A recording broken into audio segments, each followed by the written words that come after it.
today, huh, Willie? Yep. Oh, check out the German V8. Ooh, 64 dream car. At Shelter Insurance, we insure all your favorite rides and have since 1946. Sweet pickup. Hiya, Muggsy. Yo. From Hot Wheels to hybrids, we've got you covered. Hey, mailman. Love those shoes. Hey, where you going? Shelter Insurance. We're your shield. We're your shelter. Ask Agent Mark Manning about Shelter's auto insurance discounts. Merchants and Planters Bank was founded in 1946 by farmers and business owners because they needed a community bank that knew them and understood their business. A lot has changed since then, but Merchants and Planters Bank is still employee-owned and operated, and we're still committed to knowing and understanding the needs of every customer we serve. Great rates, fast turnarounds, and experienced local bankers ready to work for you. That's why you should choose Merchants and Planters Bank. Stop in any of our 12 locations or contact us at mnpbank.com.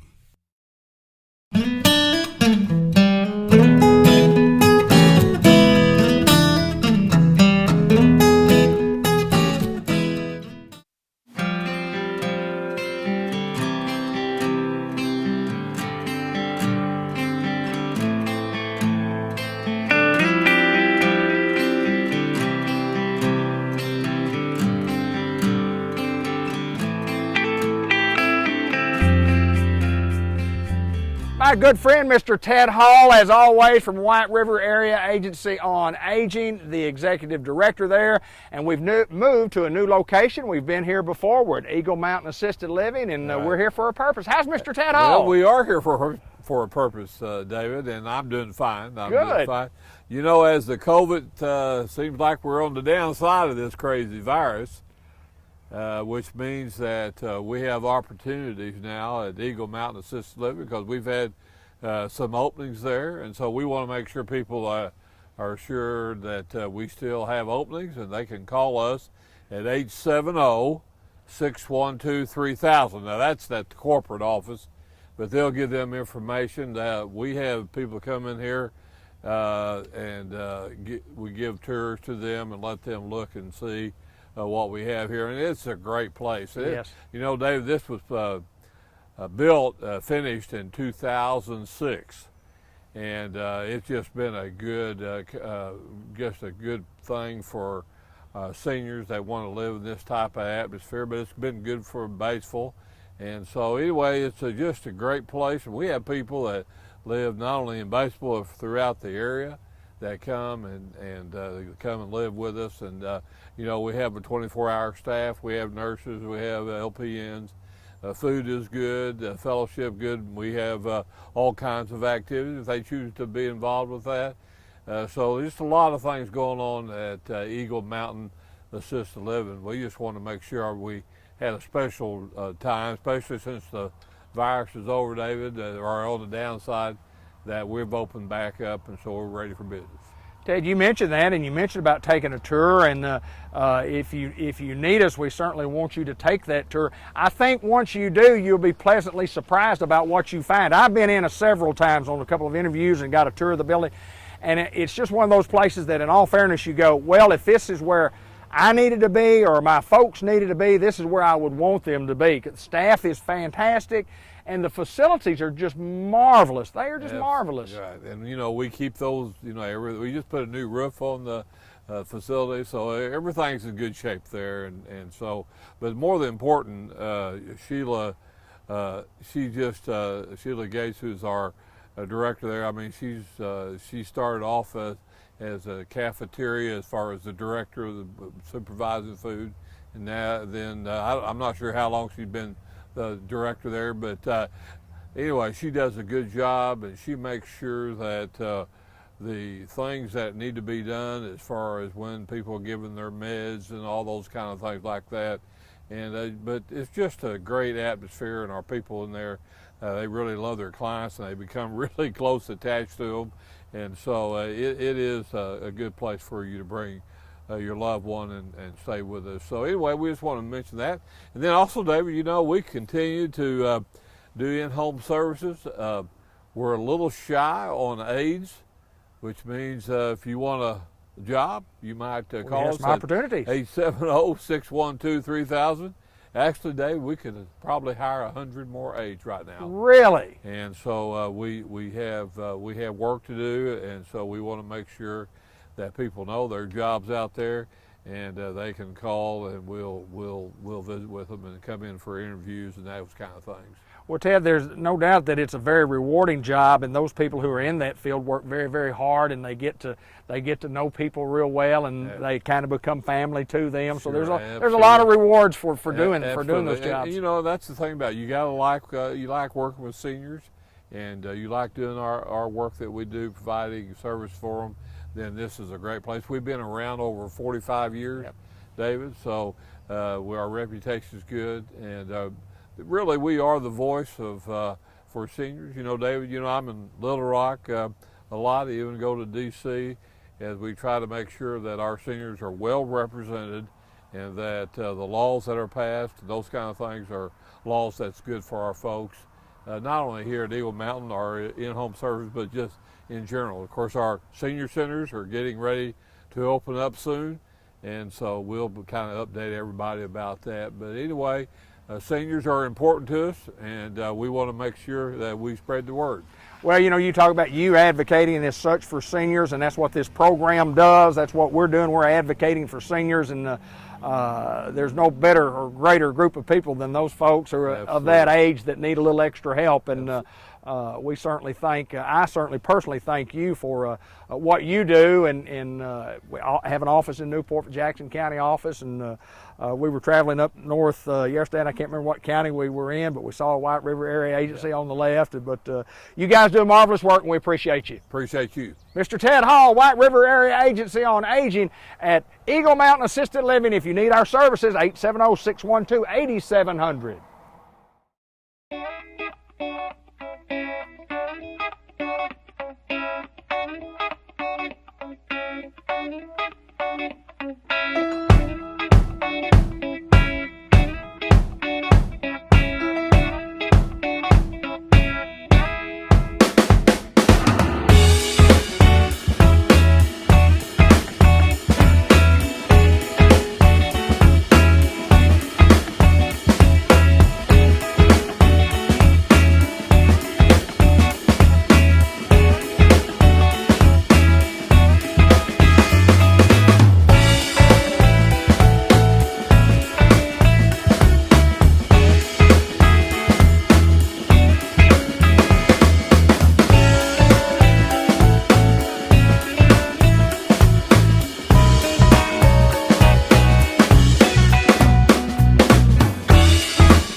John Chadwell from the Newport Economic Development Commission. He's the executive director down there in downtown Newport. He joins us each and every month to talk about things happening in Newport, surrounding areas. And John, we've got a great show today because we're going to talk about the art show. But welcome back. Good to see you again.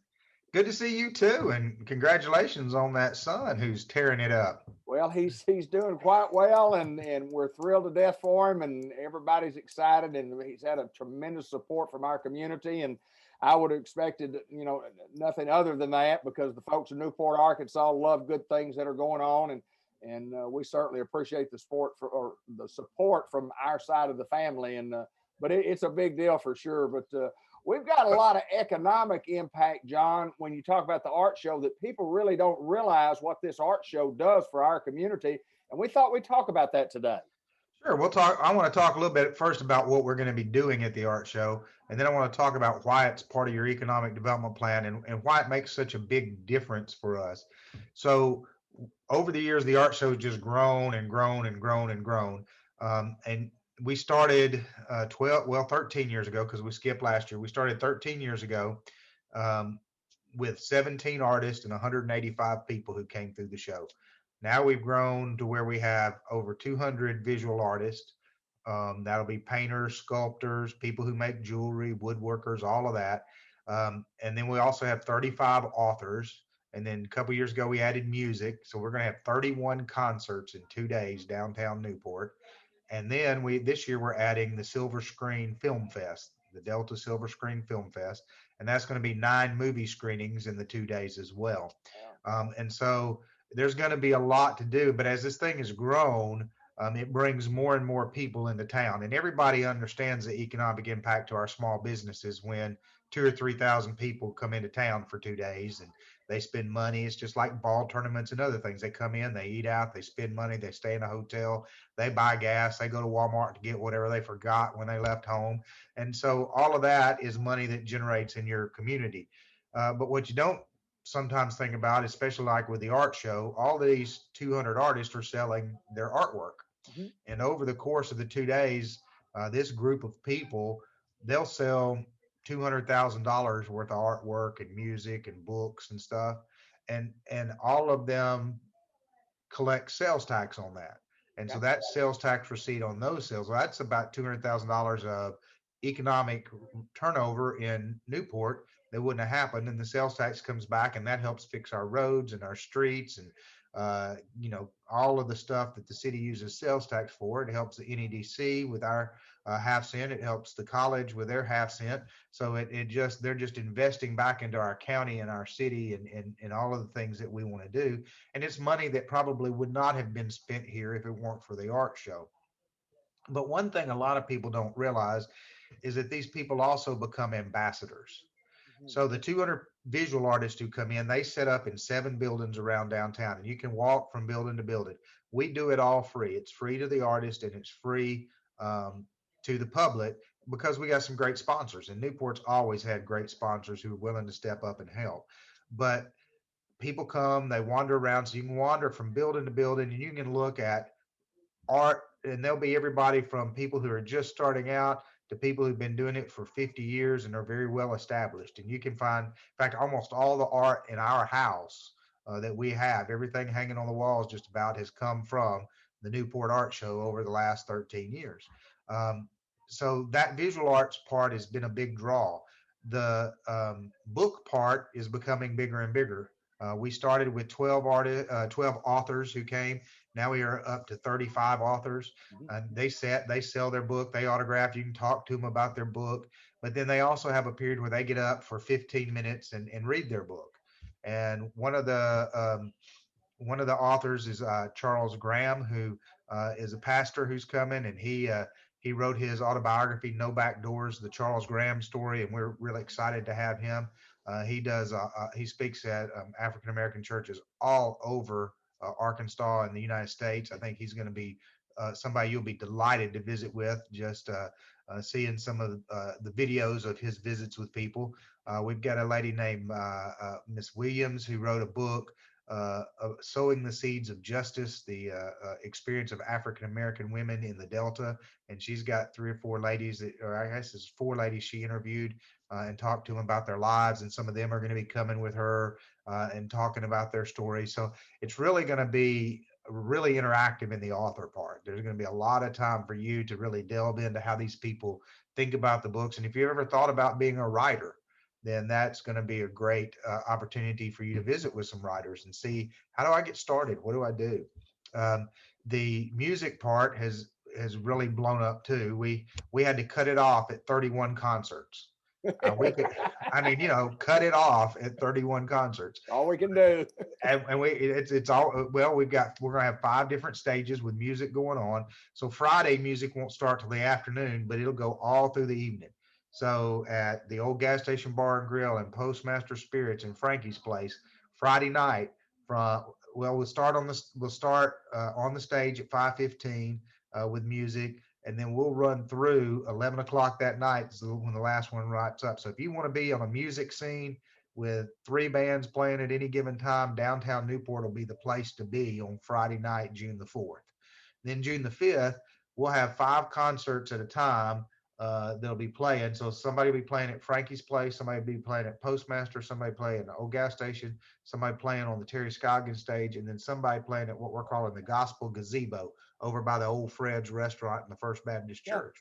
And so there'll be 5 group. And so at noon, 5 different bands start. At 1:15, another 5 bands start. At 2:30, another 5 bands start. And it's all kinds of music. I mean, we got country, we got gospel, we got bluegrass, we got rock and roll. We even have one band that says they are a electro pop, reggaeton, rap, and punk fusion. Now I have no idea what that means, but we're gonna get to hear it. Sounds good, doesn't Newport. it? Yeah, we're gonna get to hear it in downtown Newport. And then probably one of the things we're really excited about, we're developing a space where Hutchins Furniture used to be, and it's called the Jane Parnell Performance Hall. Half of it's going to have the Rock and Roll Highway Museum. That's not there yet. Right now, there's going to be artists in that half. The other half is going to be where we screen the movies, and it won't be finished. It'll be partially finished because we are continuing to raise money and do stuff as we can raise money. But the movies we're screening on Friday, there'll be 5 short movies. They'll start about 1:30 and they'll run through till about 5. And these short movies are all less than 20 minutes. They're interesting. They're a wide variety. There's going to be a kind of a Southern Gothic movie. It's kind of like an Edgar Allan Poe thing. There's a little short love story movie that's coming along. There's one about the next pandemic that's by a director out of Jonesboro. And there's one about African American music major at the University of Arkansas, and all of these are just they're fun, interesting movies. And some of those directors are actually going to show up. And so after we screen the 5 short movies, then those directors are going to have a panel Q&A, and you can talk to them about their movie. Then the next day, Skip Rutherford is going to come kick us off for the first day. Skip is a member of the Arkansas Cinema Society, and the Arkansas Cinema Society has been invaluable in helping us get this first film festival off. Then the next day, we're hoping to have another guest person to introduce. We'll find out soon. But the movie that will be playing first it's a documentary called Men and Women of Distinction, Mike Beebe. And it's a whole story about Newport native Mike Beebe's life and his career in politics. It ran on PBS. It's a really, really, really good film. And I think a lot of people will recognize folks from Newport that he mentions in the film. And so if you like Mike Beebe, you like Newport, you're going to want to come out at 10:30 and see the Mike Beebe story. I think the director wanted to call it "Let BB be BB." Let BB be BB. Let BB be BB. And then the second movie that we will show is called "Make Room for Pie," and it's a travel documentary by one of the authors that will actually be at the show too. Her name's Kat Robinson, and they traveled all over Arkansas to these diners and dives and places looking for the best pieces of pie in Arkansas. So you can get a list. You can get a list of all the wonderful pie that's in Arkansas. But one of the really neat things is we've got our third movie Saturday that'll be screened is called The Painted Woman. It's a Western. There was an author named Dusty Richards who's passed away now, but he wrote about 160 Western novels. And a lady in Springdale, Amber Lindley, bought the rights to it. She wrote a screenplay, and she got a director out of Los Angeles who actually grew up in Fort Smith. His name is James Cotton, to direct this movie. And so they've directed this Western movie. It's about a PG-13 rating. It's a wonderful movie. I think you'll really enjoy it if you come see it. But the director and the screenwriter are coming to town for this. They're going to, Wow. at 12:30 in the afternoon, they're going to do a filmmaker workshop. And so anybody who's an aspiring filmmaker wants to learn about film can go through the workshop with them, learn a lot of tips. And then at 2:30, we're going to screen their movie, and they're going to be with us while we screen their movie. And then right after the movie, they'll be there for question and answers about their movie and how they made it and all of that kind of thing. So I think that's going to be this. The film fest is going to be a lot of fun. Our movie area, we're making a movie theater basically out of part of the Jane Parnell building. It'll be about half finished, so you'll come get to see it and see the progress. And I think it's gonna you'll get to be able to visualize what it's going to look like when we get it completely finished. But we'll be able to use it, and it'll be fun. So it's going to be a full day in downtown Newport, Arkansas.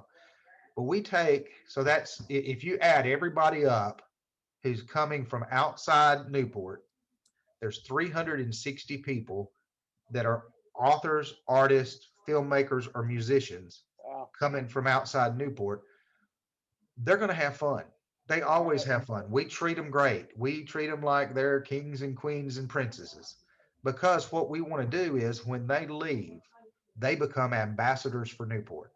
And that's the economic impact a lot of people don't realize. So now somebody sees this artist in Bentonville or in El Dorado or in Franklin or Leif or one of those places. They see one of these people who came to the art show and they say something about Newport, and they go, "Oh man, you don't know about Newport. Look, let me tell you what Newport does." Absolutely. And all of a sudden you can't imagine how important it is to build your reputation if every year, because every year probably about a third of the people who participate are brand new. Right. And so every year you're adding 100 more ambassadors, that go out and tell the Newport story. And that just helps us. Anytime I'm working on a business, if they mention they're looking at Newport, and somebody can say, "Oh man, Newport's got a great art scene." Plus, it really helps our quality of life. And we need people moving to Newport. We've seen an influx of people. Housing is at a premium right now in Newport. Yes. And so it really helps people want to live here, which is huge for our economic impact too. So uh, you can't underestimate the economic value that things like the art show bring to us. You mentioned in your talking about what's going on with the art show, and obviously you mentioned, we have arts and entertainment.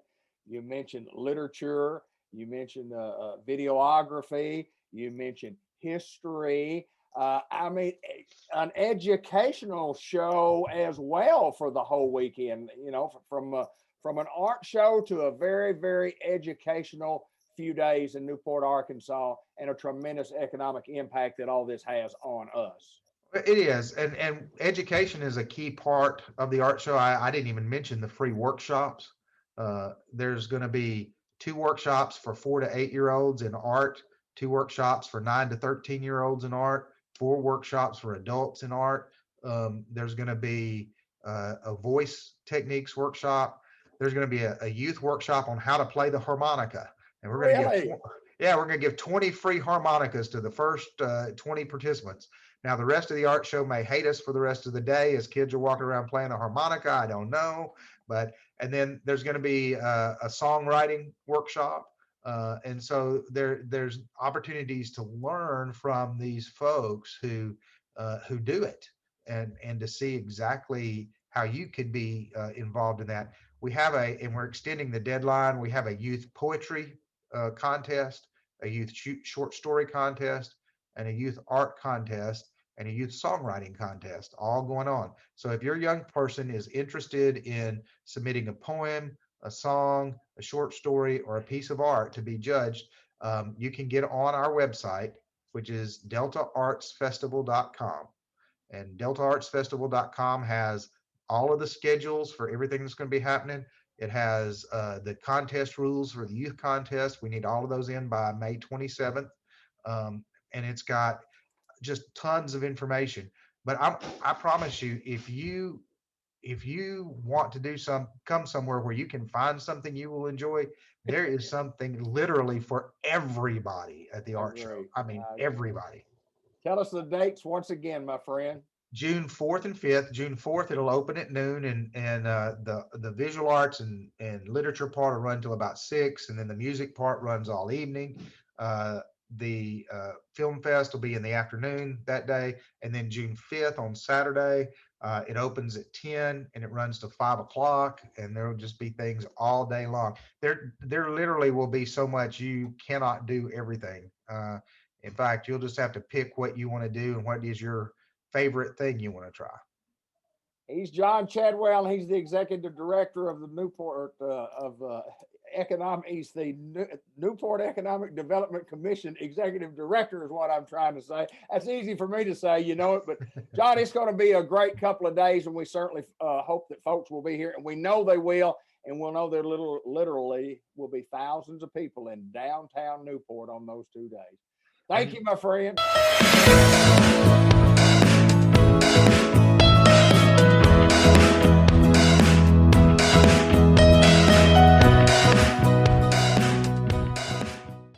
Merchants and Planners Bank was founded in 1946 by farmers and business owners because they needed a community bank that knew them and understood their business. A lot has changed since then, but Merchants and Planners Bank is still employee-owned and operated, and we're still committed to knowing and understanding the needs of every customer we serve. Great rates, fast turnarounds, and experienced local bankers ready to work for you. That's why you should choose Merchants and Planners Bank. Stop in any of our 12 locations or contact us at mnpbank.com.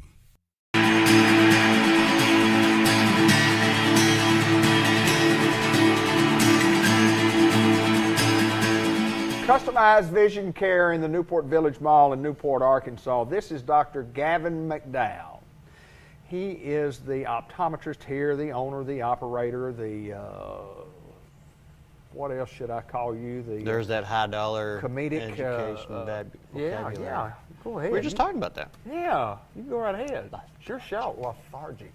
You said you weren't feeling quite well yesterday. I was not myself yesterday. Yeah, you were lethargic. Now I'm spry. Spry little fellow he is. The spry little fellow the doctor is today. Yes, sir. So the doctor is doing well. I'm doing well today, yes. Good, yes, good. Thank you. Being a doctor, I'm sure you've checked your heart and your blood pressure and everything today. It's always high. Yes. I have 3 kids. High pressure job, raising 3 kids for sure. Yes. Raising 3 kids. We were thought about talking about some, what I always call it, eye vision care, or just vision care, or eye care, either one. But we thought we'll just talk about something else. It's a marriage of the two. I want you to tell everybody about your happy birthday singing at the Apollo Theater. Yeah. In New York City. Great story. I didn't believe him, but he did it. I've got evidence. Go right ahead and tell us. What is your evidence then? You told me. Okay. Good enough for me. All right. That's good enough. All right then. I can't wait to think of a few other things to tell you. Anyway. Now, my wife and I went on a weekend trip to New York City, and the group we were on a tour with we kind of intermingled with 2 other tour groups. This is back when you could do that type of thing, right? You know, crowds and stuff. But on a bus. One of the stops of the tour was at the Apollo Theater, and we sat in the audience seating and I can't remember the man's name for save my life, but anyway, he was talking about the history of the Apollo Theater, and he's like, you know what? Let's have an impromptu singing competition, just like they normally have on their open mic night or whatever, and. On the trip with us was 3 generations of women, and they were celebrating the matriarch's 90th birthday over the trip. And I said spry earlier. This 90-year-old woman could flat keep up with everybody and run circles. Right? She was spry. But anyway, since they were celebrating her birthday, I said, you know what? I'll get up there and sing, because you could get up there and sing anything you wanted. Sure. So I said, I'll get up there and sing as long as Miss, and I can't remember her name either, We talked about this last time. I can't remember names. Chuck? Anyway. Robert. Robert. So that's I'll go sing as long as Miss So and So will go with me. And she had this dazed, confused look on her face. As we walked up the stage, like, it'll be fun. We'll just figure something out. And so some teenager in front of us who had some singing ability sang, did a great job, would not have gotten the hook. And then it was our turn to follow. We had to follow that, and so I stepped up and said, "All right, if everybody will help join in and help me on this, we're going to sing Happy Birthday." So we all sang Happy Birthday to the woman. So I sung on the stage of the Apollo Theater in New York City. That is absolutely awesome. Yeah. I don't know of anybody else, and I know a lot of people that have ever done that. That's pretty neat. I thought so too. I thought to myself, I can't pass this opportunity up, so I had to think of something. So, yeah. You can tell that story to your kids, to your grandkids, to people that really don't care about stuff like that. Yeah. To people like me that it kind of intrigues. Next time we need to talk about the time I foiled a pharmacy heist. Oh, yes. There we go. I know that story, too. You talk about a bunch of detectives. I wouldn't call us detectives. That was a haphazard group. Yeah, it was a haphazard. That was an interesting story. We were not the A team. We were the B team. No, y'all weren't. You might have thought you were way up that ladder, but you weren't. We were the. I knew a lot of guys that were in on that, so yeah. We'll tell that story next time. You bet. But I do want you to mention about you being honored as most likely to succeed in the annual. I was voted most likely to succeed from a class from a high school that I didn't attend. That's pretty. I was put on their yearbook cover and everything. I mean, you've got to be real good. I mean, people have got to really know that you're going to succeed when you're voted that, and it's the cover shot of the yearbook for a different school you didn't go to. I mean, how I was also voted most likely to travel in time by the class of 2033.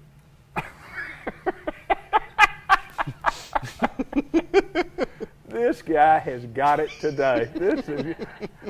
Sometimes we do talk about eye vision.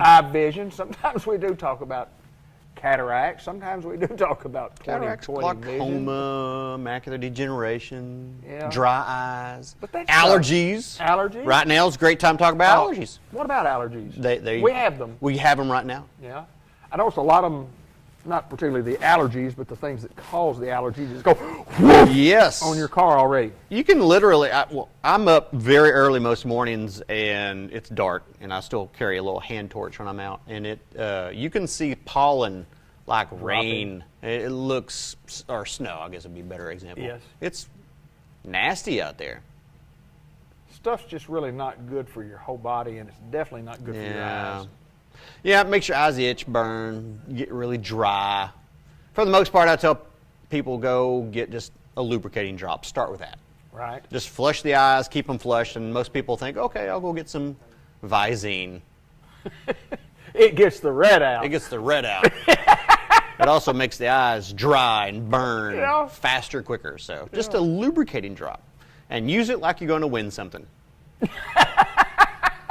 Yeah, just keep the eyes flushed. You can't overdose on them. Really?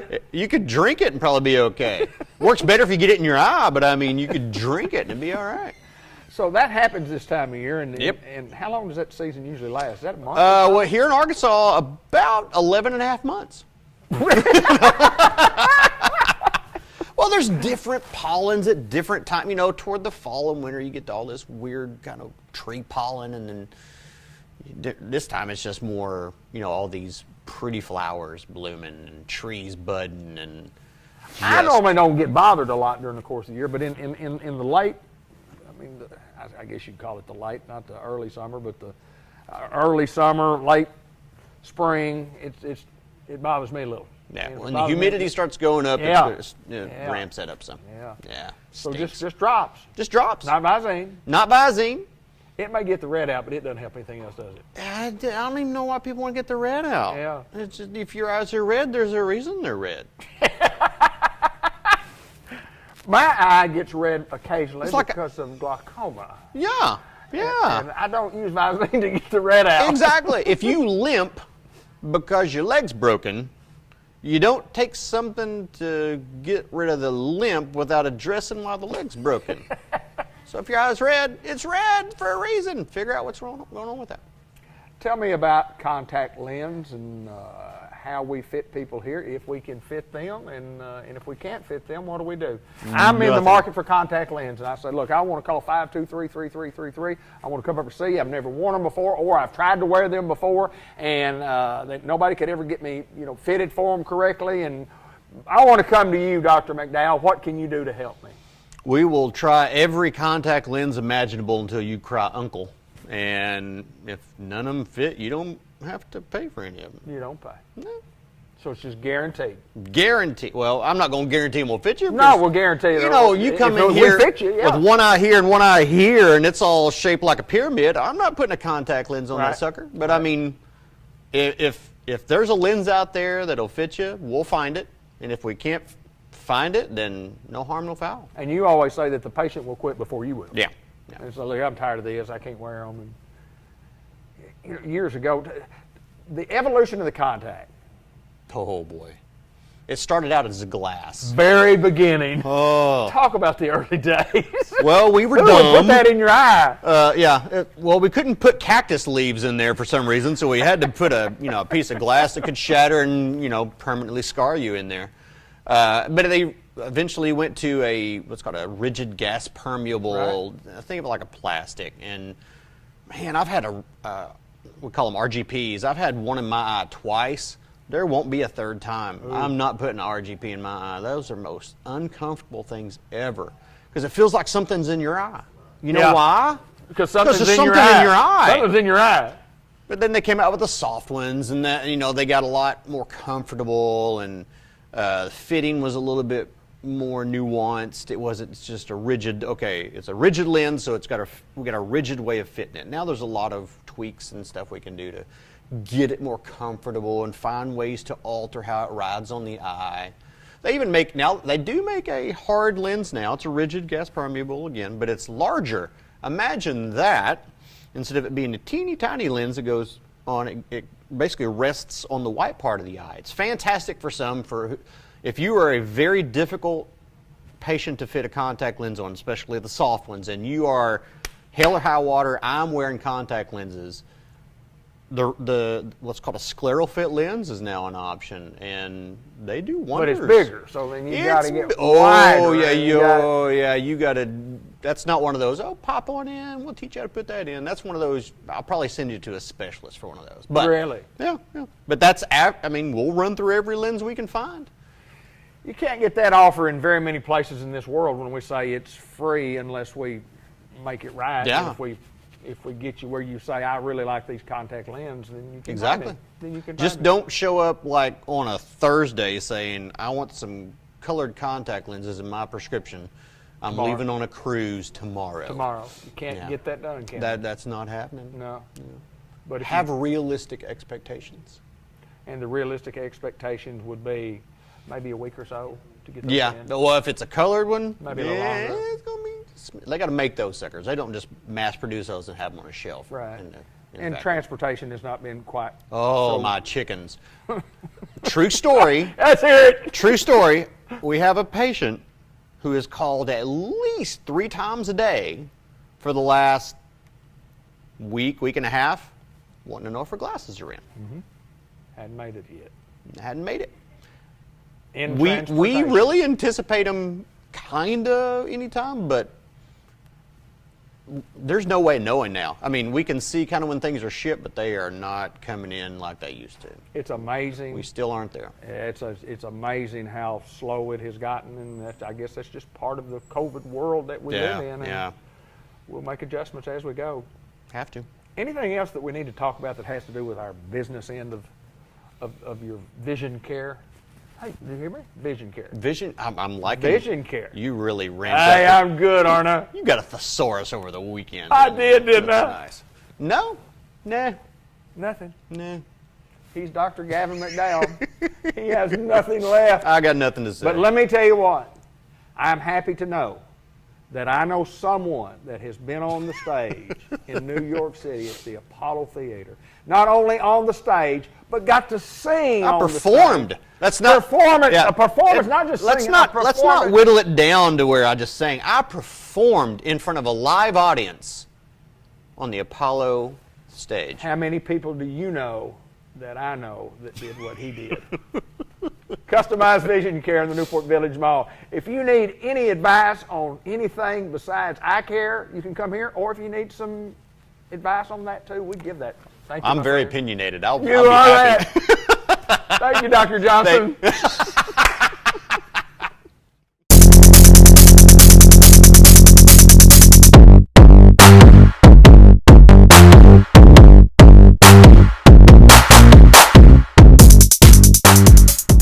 McCarthy joins us once again. Been on our program on a couple of occasions and visiting with her. We're going to talk a little bit about mental health today from Unity Health Newport. And welcome back to the program, Melanie. Hi, thanks for having me.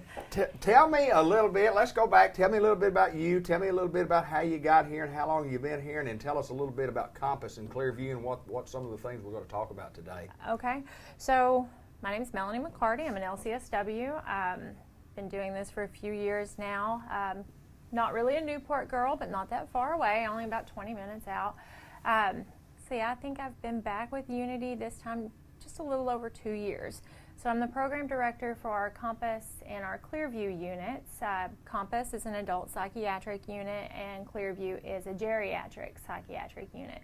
Compass typically works people 18 and older who are dealing with some form of mental health crisis, and Clearview is more geared towards your dementia patients going through some sort of behavioral crisis. Well, May is a special month when you talk about mental health, and we want to get in to talk about some of those issues that, and maybe some of the stigmas that people have about mental health, because when you just say the word mental health, and then there's a whole array of things that people could think, and it is a wide scope, and we do want to kind of clarify a few things. So I'm excited to do this. Breaking the stigmas surrounding mental health is something I'm very passionate about. I think that it's important for us to first remember what a stigma is, and that's just a negative perception that we assign to a certain thing or person or idea.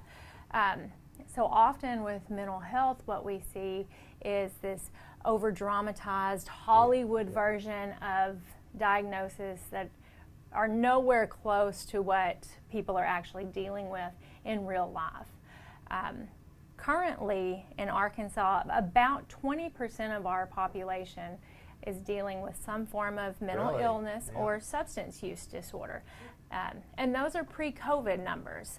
COVID actually drove those numbers up when people couldn't get to their providers, were isolated in their house, couldn't get to their AA/NA meetings, the things that they were using to help them cope with what they were going through. So when we see those numbers, we're likely to see a drastic increase. So interesting for you to say and include from a drug standpoint, an alcoholism standpoint, and mental illness for sure. Talk a little bit about that. So typically what the most common mental illness that your family, your friends will deal with will be something along the lines of anxiety or depression or substance use. For so long we've siloed those two things out, but really they go hand in hand. Often with substance use, what you have is someone who has experienced a significant trauma, they're self-medicating. So it's very important to look at mental illness and substance use not as a character default. This is it's a health problem just as much as heart disease, arthritis, diabetes, and we need to care for it in the same way. How do we do that here at at Unity Health Newport? And kind of tell us how that works and how people, not as far as the treatment goes, but just tell me a little bit about the process. Okay, so obviously if you're having an emergency, we want you to call 911 or go to the emergency room. At that point, you'll come work with me and my team. Okay. And what we would do is We'll give you individual sessions. You would meet with a psychiatrist, people who are specialized in mental illness. We have within the Unity system Clarity Health and Wellness, and the people working there are experienced therapists and experienced psychiatrists who are trained in an array of mental illness problems and situational problems. It could be grief, it could be divorce. Those things also, if they go untreated, can become a larger problem. You mentioned about COVID and what COVID did, and it did force people to not get to be able to go to their doctors, and those numbers did rise, and I mean, it's amazing that it did that. Okay, Melanie, tell me about medical detox. So here at Unity, we have the New Vision program available, and that is a medical detox program for people who are coming off of alcohol, opiates, benzos, cocaine, and methamphetamine. So what they do is they help you safely get off of those substances and then help you get to your next step, whether it's a residential rehab or an outpatient type rehab setting, whatever is appropriate for you that will suit your lifestyle and your needs. Big need for that everywhere. So if somebody needs help, somebody needs to see you guys and maybe to reach out to y'all, how do we do that? Of course, we'll run the numbers, the phone numbers at the bottom of the screen, but just how do we get in touch with you guys? So, well, I'll give you the phone numbers, okay, obviously, but you would reach out to the Clarity Clinic. Recently, we've been able to acquire a person their role is peer recovery support specialist. Okay. She's here in the community, and her job is to encourage and support people as they determine their next step in the recovery process, and I'll include her number for you as well. You can call up here anytime and talk to her, and the neat thing about her is she's also in recovery, so she's kind of walked that walk. She's been there, and she knows the steps that somebody may be facing as they're dealing with and overcoming substance use issues. Well, it's something good going on at Unity Health Newport. It's something that's very, very important, and we've had the program for a little while now, and we're really not only established, but it's going well, and we're here if you certainly need our services. Melanie, thank you so much. Did we cover everything that we needed to cover? I think we did. Thank you. Thank you so much. We appreciate you, Melanie.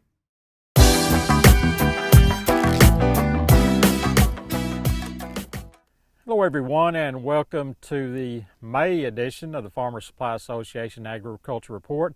I'm Randy Kopechka, agronomist with Farmers Supply Association. Well, today I want to give an update on the rice situation around the county and around the Farmers Supply area. We're going to talk mainly about rice today, and we'll talk a little bit more in generalities towards the end, but I want to focus on what's going on with rice first. First, just talking about planting progress, and we talked about last program, we started about April 5th and made off and on progress, and it's been more off than on here as we've gotten into May. So looking at the state crop report, they say statewide we're about 77% planted as of Monday, I guess May the 10th. But North Arkansas is usually a little behind that report, and I think that's where we're at right now. I think we're less than that. I think we're going to have a decent amount of acreage not planted this year, probably. We're taping on the 13th, and next week looks totally wet. Some areas are totally wet right now, so we're going to run short on rice acreage, I think, and it's all said and done at the end. But talking about late planting, we'll plant.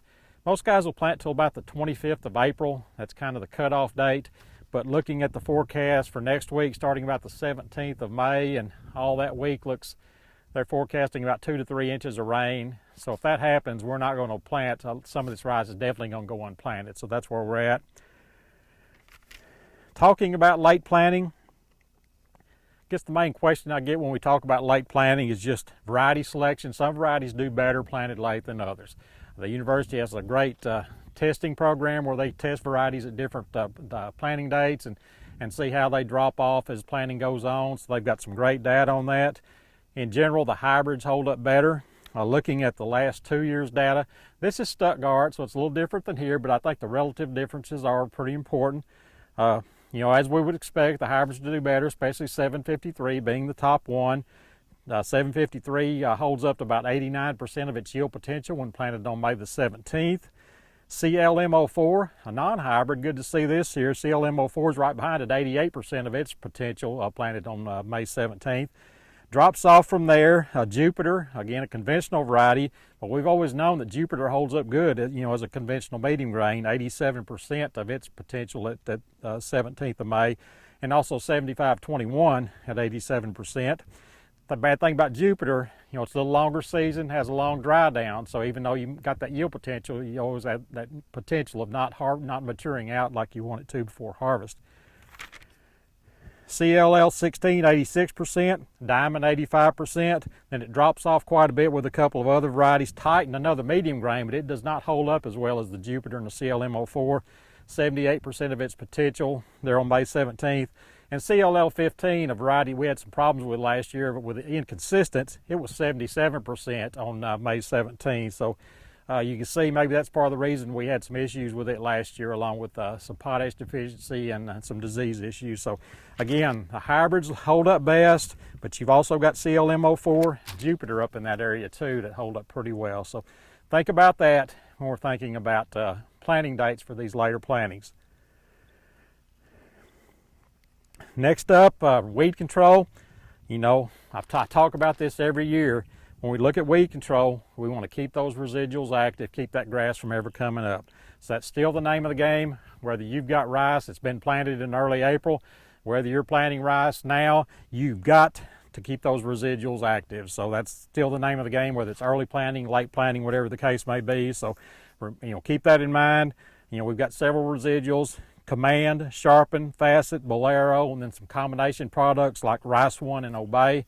Just want to touch on some strengths of these particular herbicides. Command, of course, is just a fairly economical, broad spectrum grass control herbicide, kind of the basis for our weed control program. Sharpen is something we put in there if we have a history of rice flat sedge or other annual sedges. We need to get that 3 ounces of Sharpen out there to really help pre-emerge on these weeds.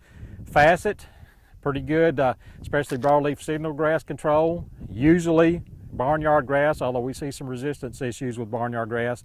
Another strength of Facet is the black-seeded weeds. Morning Glory, Coffee Bean Indigo. It's very good on those, both as a pre and as a post-boast. So it's a good situation for Facet. Bolero is something we need to be using more, and I'm guilty of not maybe recommending as much as I ought to. But it's got good barnyard grass activity, good springletop activity, and very good aquatic activity. So, try to keep Bolero in mind as well. Prowl, just a very economical broad spectrum grass herbicide. Not crazy about it standalone. I kind of like it mixed with other things, but Prowl for its price sure can give you some good grass control, so keep that in mind. Got some combination products. Rice One is a combination of Command and Prowl. Obey is a combination of Command and Facet. So let's keep those in mind as good options as well.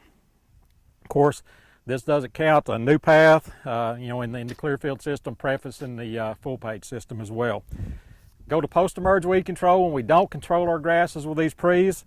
A few options, not as many as we used to have. Rice Star is kind of the go-to one, has good broad spectrum grass control, so that's probably my number one herbicide most people go to for this. Clincher is something we've always kind of just delegated to a salvage situation, but it doesn't have to be that way. Clincher can give you some good activity. It's not good on crabgrass, but good on, gives you some good activity on barnyard grass and signal grass and springletop. So keep Clincher in mind when you got good moisture conditions. It doesn't have to be a post-flood salvage situation. It can be a player in our pre-emerge, pre-flood, not pre-emerge, but in our pre-flood situations when we're trying to control some grass. Regiment and Grasp, they're both pretty good barnyard grass materials if you don't have ALS resistance. So those are a couple of pretty good options for barnyard grass there. So we're kind of running short on post-emerge grass herbicides just because, of the resistance and other application issues. Keep in mind Previsia if you're in the Previsia system as well, and also New Path as a post-emerge material in the, and also, Postscript in the, and Preface in the New Path situation, the Clearfield program. Looking at some of the other weeds, non-grass weeds, yellow nut sedge, of course, everybody knows the drill on this. Permit Plus and Gamut are our go-to herbicides in that situation. Annual sedge, flat sedge, any of those annual sedges, We've got several choices there if we don't control those pre-emerge. Probably propanil by itself is a pretty good material. Propanil combinations are even better, like propanil and bolero. Also propanil and basagran can be very good post-emerge with the annual sedges. Also loyant. If you can use loyant safely, loyant's an outstanding annual sedge material, so keep that in mind. Our black seeded weeds, indigo, morning glory, coffee bean, facet's got good activity on all these. Stam, our propanil and grandstand's very good on these, and also again loyant. If you can use loyant's very good on the black seeds as well. Looking at pre-flood nitrogen timing, that's going to be one of the next big things we worry about. We want to get that fertilizer on dry ground, before flooding. Some varieties we have more time with than others, and I think we don't realize that sometimes, that these, if you look at your DD50 program, and I sure would like to see more people using that, it'll give you some good ideas on which varieties, maybe we need to get fertilized up pretty quick and be really watching, and some other ones we've got some time to play with, maybe a week or more to, to play around and get dry ground before we start losing yield potential. And that drop off is pretty quick once we get to these certain dates. We need to get this fertilizer activated by these dates. I ran some DD50s for a 428 emergence on some different varieties. 753 that came up on 428. We need to have that fertilizer activated by 531. But then it goes longest periods for that, getting down to like some of the medium grains, Titan, Jupiter, and CLM04. Those varieties we got some time to play with, so remember that. You don't necessarily have to push things and maybe put it on to some situations that aren't perfect or kind of a little bit wet. So we need to, in those situations, we can wait and try to get dry ground. So again, Titan would be June 7th if it emerged on 428. Jupiter would be June 10th if it emerged on 428. And CLM04, you got all the way to the 11th of June to get that fertilizer activated before you start losing yield potential. So you can see 11-day difference between Ricetech 753 and CLM04 to get that fertilizer out there and activated. So again, love to see more people running the DD50. You can do it on your phone. I mean, it's real simple nowadays to do. So, keep that in mind, if you're really wanting to fine tune your dates, you need to get that pre-flood fertilizer out there by. As we finish out the program, I want to talk about ryegrass control, and this is a problem that's occurring in many of our crops. We're starting to see this every spring as we go to plant or after planting. We're seeing these ryegrass infestations, and much like in this field, on the edge of the field where it's kind of come over from maybe a road or a ditch or something, and it's becoming more and more of an issue. In past years I always considered it cosmetic, just a few plants here or there, it didn't look good but it really didn't hurt anything. And this field isn't really that bad here, but I'm starting to see more and more fields where we're seeing pretty heavy infestations of ryegrass on the side of the field. And it's one of those things we've got to start addressing. It's not cosmetic anymore in some of these fields, and it's going to get worse and worse if we don't start addressing it. So there's really about 3 different things we can do in regard to ryegrass. They've all got to be done earlier than what we've been doing. What we've been doing with ryegrass is we see it get big and we say, oh no, there's ryegrass out there, what are we going to do about it? And generally at that point, there's not much left you can do. But there are really 3 things we can do. Again, they've all got to be done earlier than anything we've done in the past. We need to consider pre-emerge herbicides. This is something we never think about that much as far as things to go on in the fall, is getting a pre-emerge herbicide out there. But that, just like in our spring and summer times, ever keeping the weeds from coming up is the best way of controlling them. So that's what we need to do with this ryegrass. There's about 3 options as far as grass herbicides that you might consider. Dual, Zidua, and Command are all pretty effective on ryegrass. But you've got to keep in mind what your following crop is going to be. How much time have you got for that herbicide to lay out there before it plays out and you can safely plant another crop. So we got to keep those plant backs in mind and the crop we're going to grow in mind. But again, Command, Dual, Zidua are all possibilities. So keep that in mind and get with me or whoever your advisor is, next fall, and think about making some of these applications in September or October. Preferably you've worked the ground and you can put that herbicide on work ground. But I think even in some of our ground that's been harvested, as long as there's not too heavy of a stubble cover or something like that, we could probably still get some activity out of these pre-emerge herbicides. Second and third thing are post-emerge applications. First, Select or generic Select. The product we sell is called Section 3 through Farmer Supply. You want to get it out there earlier than what we're seeing out here. We want to get out there while the weeds are still smaller, and plus we've got to consider our plant backs. If you're going to plant corn or rice, you've got a 30-day plant back, and believe me, it's very real. So keep that in mind. If you do want to use the Clethodim or Select product Section 3 in the spring to control them, we've got to get that done a minimum of 30 days before we're going to plant, and preferably quite a bit more than that while these weeds are still small and more controllable. So that's another option. If we get past that and we still haven't controlled them, then we're looking at probably some gramoxone applications. Usually it's going to take 2 gramoxone applications, so it's going to be timely, it's going to take time, it's going to take more money, so we want to try to control it before that. But if we get to that point, we want to do something. 2 applications of gramoxone, and preferably, especially if you're planting beans or corn, you can put a PS2 inhibitor such as metribuzin or atrazine in with that gramoxone. Makes it work a lot better. So again, that's what we can think about as the ryegrass gets bigger, and we're looking for a last resort to try to control it. And again, once you get past that, there's really not much you can do. You just live with it. Of course, eventually it dies out when it gets hot. But again, we're getting to the point this is getting to be such heavy infestations in places.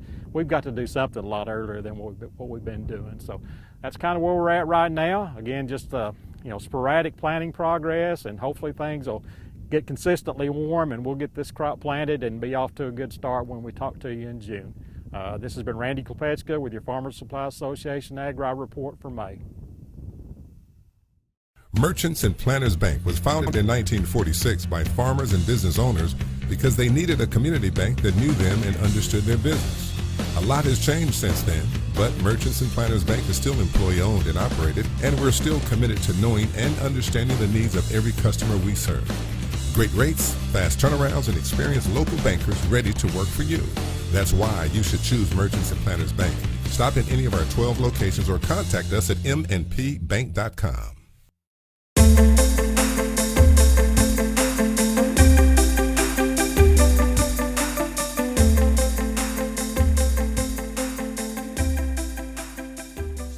Place, North Pecan Street in Newport. This is Jay Cox right over here. He's a familiar face. And this gentleman here is a familiar face, Dr. Roger Green. Jay, good to see you, my friend. Good to see you. Good to see you. We bring the status quo to a high standard here today to get to visit with Dr. Green. It is. It is. And everybody thought he was retired, but we've got a secret to unveil. Yeah.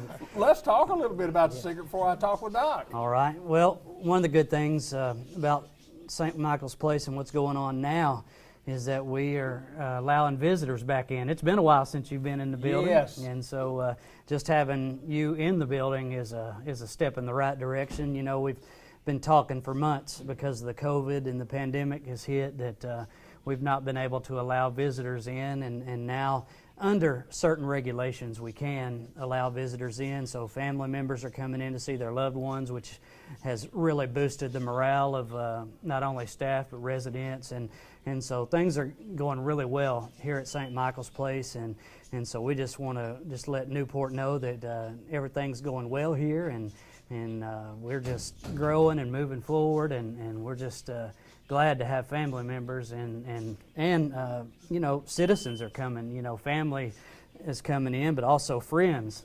You know, people that haven't come in and seen their friends in a long time are also able to come in. So not just a blood relative, but also friends can come in as well. So, and there are certain regulations. You know, we're following social distance guidelines, with the exception of us sitting right here, and that's kind of funny.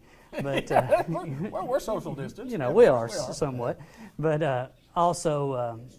You know, we check your temperature at the door and different things. So we are following some regulation rules and things, you know, when you come in. But you can come visit, and so that's a big plus for what's going on here. Right now, there are no COVID cases in the building, and so, you know, that is 100% a good thing for us, and so we're excited about that. So things are looking up here. One thing that is really good for us, and you don't see this in a lot of nursing homes and rehab centers, is we now have Dr. Green here full-time on staff, and he has an office here and an exam room here, and so we are very privileged to get to have him with us. And so he's semi-retired, I guess we'd say, And so I'll let him talk more about how much he's here and what he does and things like that. Everybody knows Dr. Green, and so we are privileged to have him here with us all the time. Dr. Green, last time I visited with you over at the hospital on your last day, you told me you wanted to continue to work, and here you are. Still working. So tell me about it. Tell me how's it going, and tell me what are you doing here? I enjoy it a lot. I come out here every day. They have me in office here, and they hired my wife to work with me, keep me straight. Yeah, they hired her. They hired her to take care of you. Yeah. Right. And so I enjoy coming out here. I've been on the staff here since it opened in 1964, I think. Been seeing patients out here for a long, long time, and this is the first time you've been a full-time doctor here. And I mean, that's a little change, but I mean, tell us about a work day. Tell me what your work day's like, because I know you work all the time when you work. I come in at 8 every morning, and they have me a nice office here, and I can go to the office and I can see any patient that needs to be seen, or I can read or watch TV back there in my office too. We set him up right. I guarantee you. It's very comfortable. You could take a nap back there, but I don't do that. Doc, you've spent a lifetime, and you said you've been here since 1964 taking care of patients. You've spent a lifetime, and I think most people know that you've been here. You know, you've taken care of me for millions of years, but there's a lot of folks that you've taken care of, dependent on you and your staff, and you continue to do what you love. Talk a little bit about your love for taking care of people. I really enjoy what I do. I always have, and I'm thankful that I'm still able to practice, and I appreciate the nursing home giving me an office here, and I can come to work every day and work. Come in at 8 o'clock and stay all day, just like I have for a long time. Yes, sir. Well, I know when Doc first sat down, I said, Doc, now that I got you here, I got a few questions I need to ask you, just like this is a doctor's visit. Need a little advice here. Yeah. Need a little advice. You've given a lot of advice to a lot of people over the years. And I've enjoyed it, and I hope I can keep doing it for a long time yet. Jay, a big plus for St. Michael's Place, no doubt. Talk about that. Yes, it is, and they come in and they round every day that they're here, and I know at least Monday through Friday I see them. I'm off on the weekend, so and it wouldn't surprise me to see them up here on the weekend as well. But they're here and they're making rounds, seeing patients, and that's just they were readily available when their practice was down the street. Anytime we needed them, they were always readily available. Dr. Green is our medical director and has been for some years. But now that they're here, any question we have is just right down the hall. Or if we need something, if there's a resident that's facing something right away, he's right there. It's an added security having a doctor right here in the facility. And like I said, most nursing homes don't have that. And we're privileged here in Jackson County to be the only home that does have that. And so St. Michael's, we're solid, we're here, not going anywhere, and it's a privilege to have Dr. Green with us. Yeah, no doubt. And you said they have a doctor, and then you mentioned you've got the doctor. Yes. You've got the doctor, yes, sir. Yes. Well, Dr. Green, congratulations on your new endeavor, and I know you'll do great. I know that the facility will love you and Kathy both being here, and I know the patients will love the care that you provide them. Thank you, sir. You're welcome. It's my privilege. I enjoy coming out here every day. And we're glad you're here. St. Michael's Place with a new addition, and it's the Greens. It's Dr. Green and Kathy Green, and again, he takes care of the patients. Kathy takes care of him, so everything's going to be good. Thank you, my friend. Thank you, Jay Cox. Top of the line care. We're glad they're here. Thank you. Absolutely. St. Michael's Place in Newport.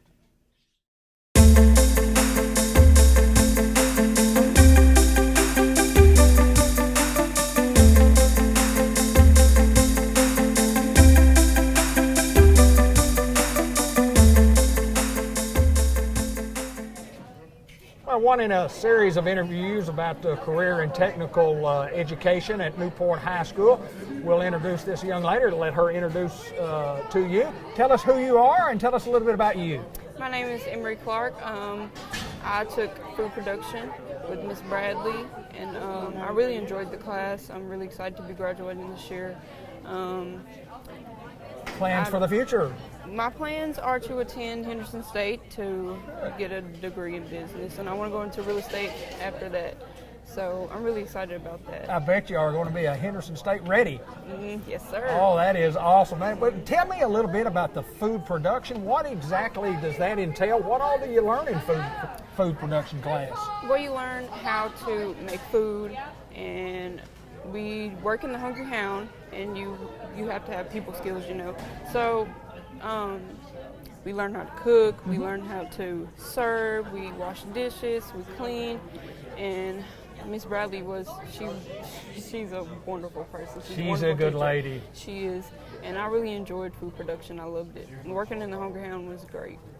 That is awesome. So congratulations to you, and appreciate you taking time to join us today. We had a big senior send-off. Tell me a little bit about what that means to you.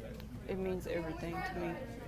And these past few years of this school have been amazing, and I'm so excited to be graduating this year. I happen to be a graduate of Newport High School. My picture's on the wall around here somewhere in 1974. Been a long time ago, but once a hound, always a hound. Yes, Thank sir. you, girl. I appreciate you so much. Thank you.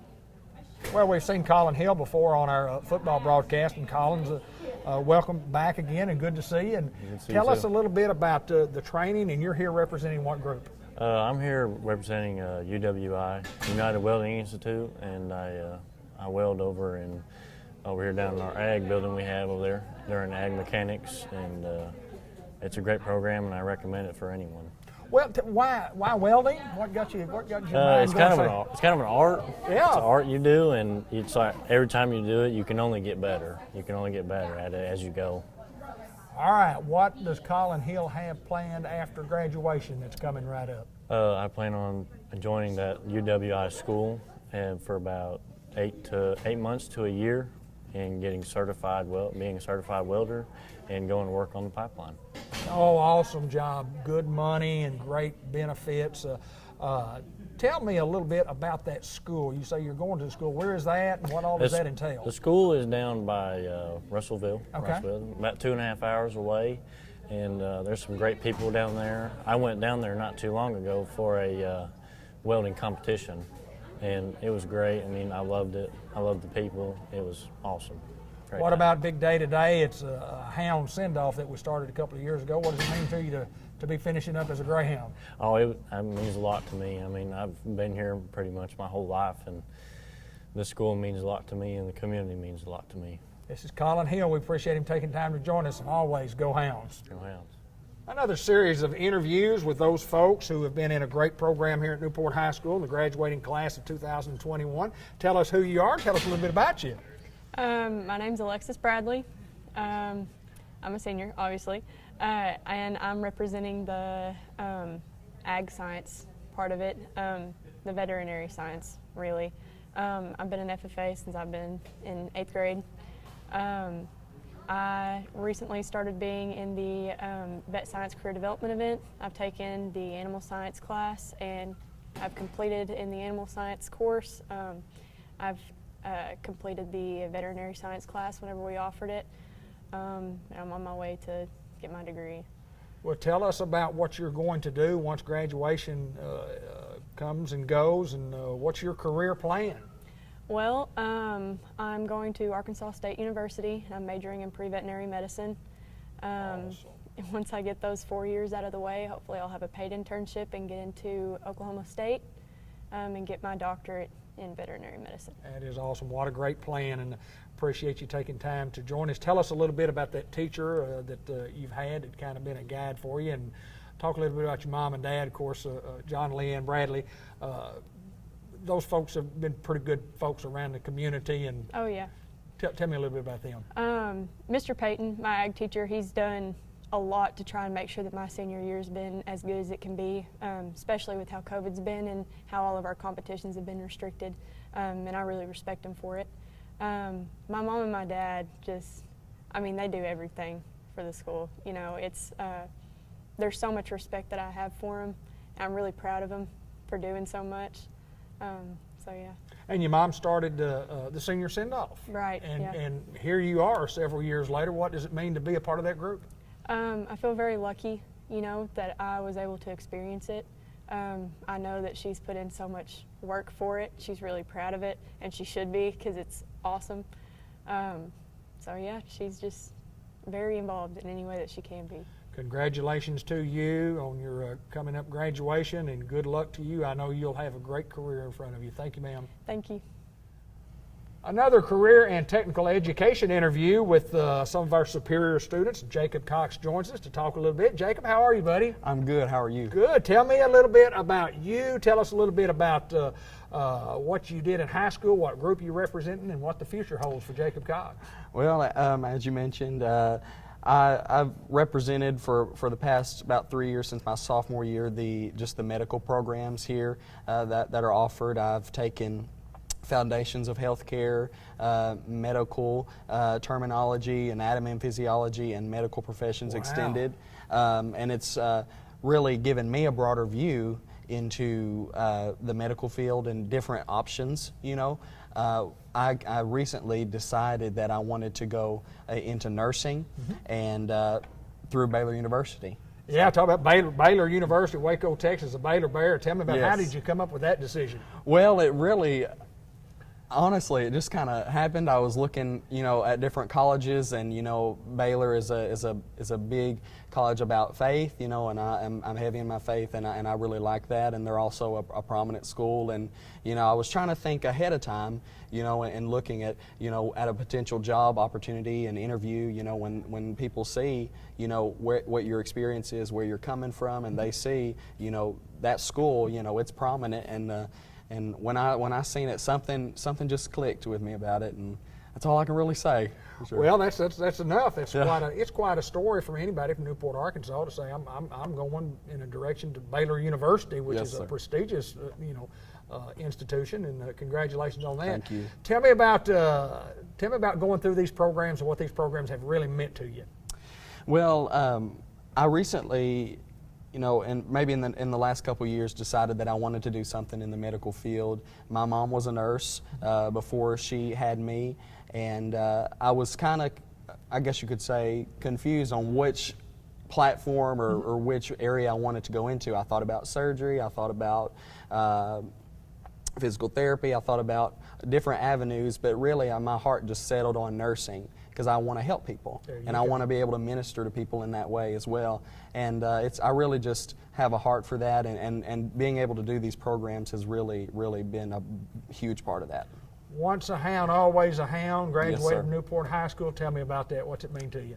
Oh, it's such a huge honor to graduate from Newport. You know, it leaves a mark, you know, on who we are, and it's a good mark. It's a good impact, you know, knowing that we're coming from a community that is centered on that supports its students, that gives everything they've got to their students, and that is the truth. I'm saying that as a student, and I just feel incredibly honored to be a graduate of this school. Jacob, good luck to you as you go about your endeavors in life, and there's no doubt you'll have great success. Thank you. And as always, go Hounds. Go Hounds. Very familiar face. We interviewed last year in the junior ROTC program, and a couple of times on the football field. Tyler Johnson joins us. And Tyler, big time coming, graduation's coming up. What's in store for Tyler Johnson down the road? Yes, sir. I'm attending A-State, and hopefully I'm getting my major in criminology and my minor in psychology. I want to talk a little bit about the junior ROTC program here, and I know it's meant the world to you. Great program, good people. Tell me about your years in that program and what it's meant to you. Yes, sir. My freshman year was my first year ever taking it, and of course, just like everybody else, you start out as a cadet, and it was really more of a learning experience for me. And my 10th grade year, I was in ag because of a schedule mix-up, so it's not really a big deal. But the past 3 years, it was really a finding me experience, if you know what I'm saying. It's more of learning how to be a leader, how to lead by example, and sometimes not even leading by example, but leading behind the scenes as well. Well, I know this, a great leader on the football field, great leader in the classroom, great leader in the junior ROTC department. You know, wherever you go, you've got those leadership qualities and those things that no doubt you're going to be successful in life. But I just want to look back and tell me what you're going to miss most about being in high school at Newport. Being here is the familiar faces probably. Yeah. But I really, for me now as I'm older, I need to get out of Newport. Right. But as well as Coach Reynolds said, it's no place like home. There's really no place like home. Where you go and you do, and you can always decide to come back, or you can always decide to you know, when you're making decisions, you make decisions that are not life changing. They might be life changing at the time, but just follow your heart, follow your dreams, Yes, trust in the good Lord, and there's no doubt you're going to be successful. And you can get through anything at that point. Absolutely right. Yes, sir. Tell me about the big day today, graduation coming up, you know, a senior send-off. What an idea, and tell me about what that means to you. Honestly, I think as a whole, and it's what it was a brilliant idea. It is a brilliant idea for seniors to have this experience so they can know what's expected of them and what they're getting into in the future. If you were talking to some young person that was coming up in, you know, 7th, 8th grade, and they asked you, should I get in the ROTC program, what would you tell them? I would highly recommend it for the people that are hardworking and actually want to see what they are more of, and as well as just any program in CT or football or sports, anything in Newport in general. If you want to figure out what is more of you, I say you take those programs. Tyler Johnson, good luck to you, my friend. I know you're going to do great in life. There's no doubt in my mind. And once a hound, always a hound. And yes, sir. Good luck to you, my friend. Yes, sir. Thank you. And as always, go Hounds. Go Hounds.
Merchants and Planners Bank was founded in 1946 by farmers and business owners because they needed a community bank that knew them and understood their business.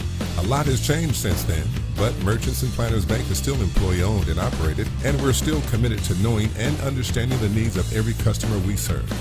Great rates, fast turnarounds, and experienced local bankers ready to work for you. That's why you should choose Merchants and Planners Bank. Stop in any of our 12 locations or contact us at mnpbank.com.